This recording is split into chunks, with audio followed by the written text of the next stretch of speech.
This is an exciting time for the Civic Association's 76th season with our sponsorship program growing. We're pleased to announce the newest sponsor, the Fortin Foundation of Florida. They're the sponsors of the newscast that we bring you week after week this season.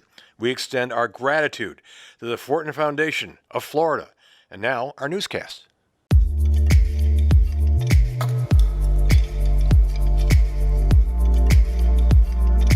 I'm Tim Malloy with the Palm Beach Civic Association. We begin with the advisory that President Trump will be spending Super Bowl weekend in Palm Beach at Mar-a-Lago. The precise schedule is never released for obvious security reasons, but the FAA has put flight restrictions in place from Friday through Sunday. The customary traffic advisories apply. During the closure period, all forms of travel, including pedestrian travel, are prohibited on South Ocean Boulevard from the intersection of South County Road to Southern Boulevard. Travel restrictions will also extend eastward to the ocean. If you're a resident living south of South Ocean Boulevard and South County intersection, you will be granted access with proper credentials. If you're driving, you're urged to use Royal Park or Flagler Memorial bridges. The alternative, of course, being the Lake Worth Bridge to the south. Marine security zones will be in effect for the entire visit. We've learned that our beaches are in better shape now than they have been in more than a decade. That encouraging news from coastal engineer Dr. Michael Jenkins. In his annual update to the Town Shore Protection Board, Jenkins reported the Palm Beach shoreline has gained about 2.2 million cubic yards of sand. Even more impressive, our beaches have expanded by 4.4 million cubic yards. That's since 1990. This, said Jenkins, is equivalent to 4 nourishment projects. The 2.2 million cubic feet gained in the past year basically restored the beach from the erosion brought on by the hurricanes 2 years ago. The overall net gain of sand is partly due to fewer high-impact hurricanes and the steady beach nourishment programs engaged by the town. Now, while the nourishment program is considered an overall success, an ongoing issue is the fact that the sand is not distributed equally. This is due in large part to natural causes. Case in point, our jagged coastline. Areas protruding out into the ocean erode faster than other areas that are more protected. Longtime Florida residents know them as cane toads. They're big, fat, ugly, invasive, and absolutely deadly for pets. This problem was brought to the attention of the town council. Also known as bufo toads, they were brought to Florida in the 50s to control insects plaguing the sugarcane crops. It was a terrible idea. Now they're in our backyards. There's no town-wide effort to eliminate them. The council recently listened to pet owners' concerns. While clearly sympathetic, town manager Kirk Bluen urges residents to individually hire trappers. Our Civic Association drone recently spotted something concerning on a Midtown beach, and we thought we'd check it out. It looked a lot like the dreaded sargassum of summer had returned. Our beaches, you will recall, were plagued by the smelly, possibly toxic seaweed, and what the drone spotted sure looked like a cleanup. Well, Rob Weber, the town's coastal coordinator, assured us it's just a benign seagrass churned up by the storms. As usual, there's an awful lot of construction going on in Palm Beach from north to south to Midtown. Ask anyone, construction or renovation is not easy here in Palm Beach. Reporter Wilma Rutledge from the Civic Association now tells us a lot of what's being built is being dictated now by nature. Leading oceanographers are now predicting that sea levels will rise between 3 to 9 feet by the end of the century. This has led the federal government through FEMA to repeatedly notch up floodplain elevation levels every 5 years. Every few years we see it come up a foot and come up a foot. And as a result, we see the houses start a foot higher every few years when those maps get revised. It's homes built along the coastline where federal requirements force builders to raise the ground level under the structure the most. Often we see that finished floor elevation having to come up 10, 12, even 13, 14 feet above existing grade, which can pose a significant challenge and cost to homeowners. For this new build on the north end, the homeowners and architect Nilo Friesemel were lucky. The elevation only had to be raised about 1.5 feet, but that is not always the case. It's not uncommon to find the requirements for a new home to be set 3, 4, even 5 feet above their neighbors if the neighbor is an older home that hasn't been renovated recently. Florida Building Code states that if your proposed renovation costs exceed 50% of the value of the home, the older home must be lifted to the new required elevation level, which is why so many people are opting to flatten their older homes and rebuild from the ground up. It's fairly common to get to a point where we have to make a decision, does it make sense to renovate this home? In the case of this newly built property, and many like it, a higher base elevation may mean ceiling heights can't be as high or grand as in an older home, which literally sits lower on the ground. But architects often find workarounds to the lower ceiling challenge. We have a concrete beam that's actually right here that interfered with the HVAC and air conditioning ductwork. So we developed this solution that actually drops the ductwork underneath the beam and disguises it as what appears to be a decorative element of the house. Another clever device to soften the perception of elevation change is the gradual incline from street to front door, framed by lush gardens. Tricks of the trade to make today's ever-changing construction challenges easier to live with. You can learn everything you need to know about town construction codes by going to the town website, townofpalmbeach.com. Civic Association Treasurer Michael Ansley gave a very lively talk about his new book at Club Colette. The event was sponsored by Scripps Research. He details his varied life from humble beginnings in Tennessee to CEO and board member positions, and his remarkable firsthand experiences at Sotheby's and Lehman. And he talks about role models. I was an extremely lucky young man. I had great parents. Both my mother and father were role models for me. I grew up in a little town in East Tennessee, Kingsport, Tennessee. We had modest resources, not a lot of money, but a lot of nurture, a lot of love, a lot of unconditional love.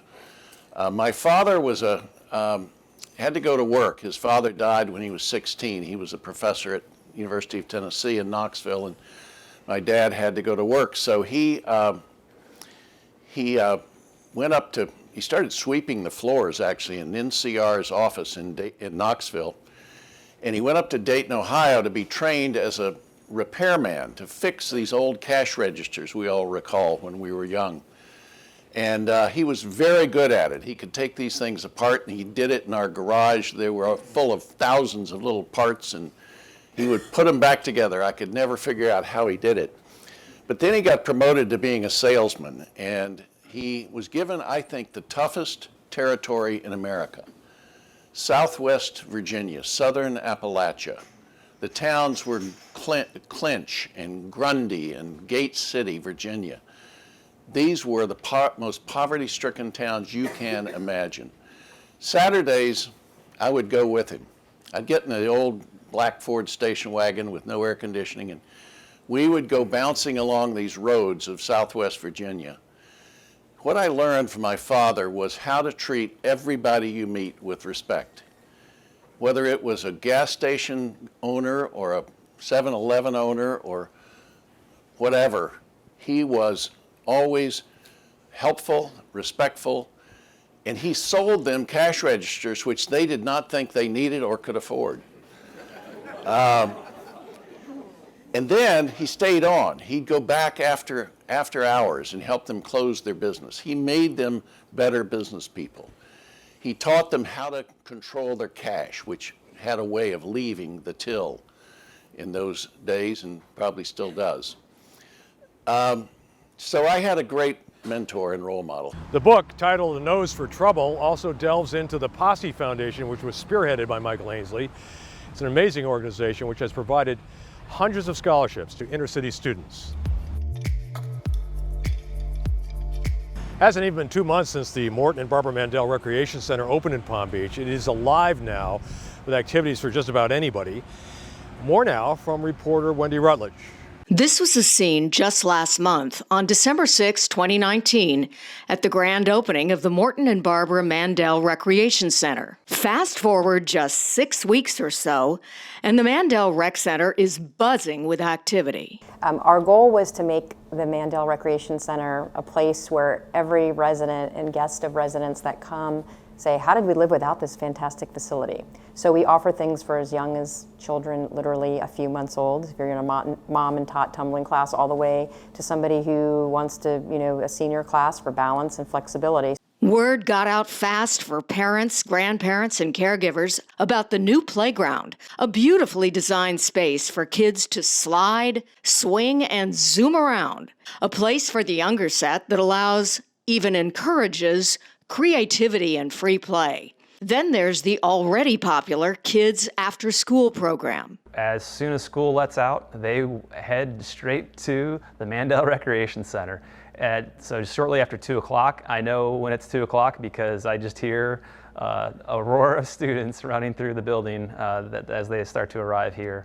In fact, there are currently 40 classes and programs on the Mandel Recreation schedule, many of them aimed at adults.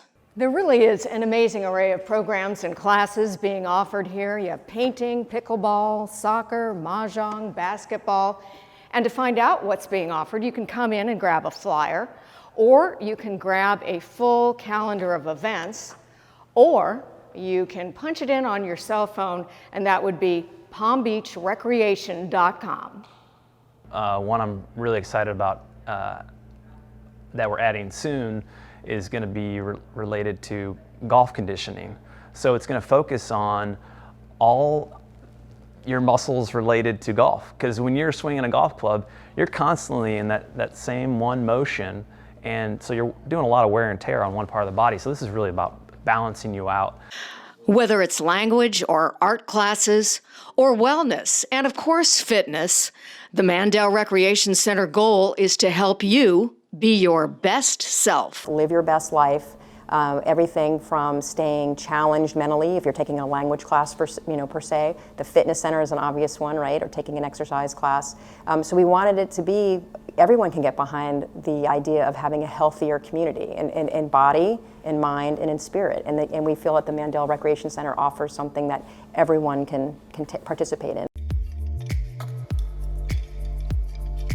From that tower, the Palm Beach Civic Association is about to provide Palm Beachers a live look at their town 24 hours a day from wherever they are in the world. So we looked for and found the absolute best place in Palm Beach to give you a almost 360 view of our town.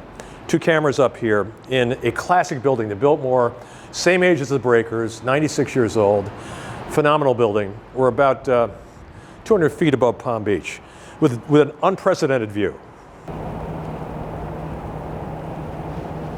They're called PTZ cameras, pan, tilt, and zoom, and that's what they do, and it's amazing the view we can get out of this. Here it is. There's 2 of them, and it actually can be controlled by us with our iPhones.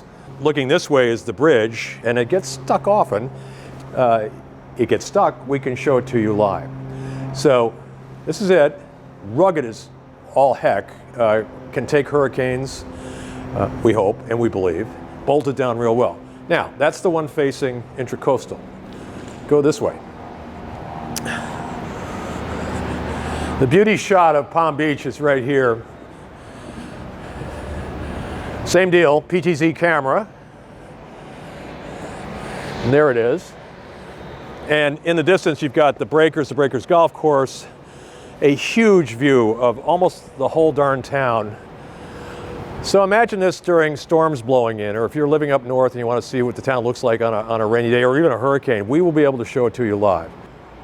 Again, we can actually control it by iPhone. If there's something going on, we can zoom in on things that are important. Privacy important. We're not going to zoom in on individuals or hotel rooms or anything like that, but it's a remarkable view that we have set up here. Thank you to the Biltmore for it. Pretty cool stuff.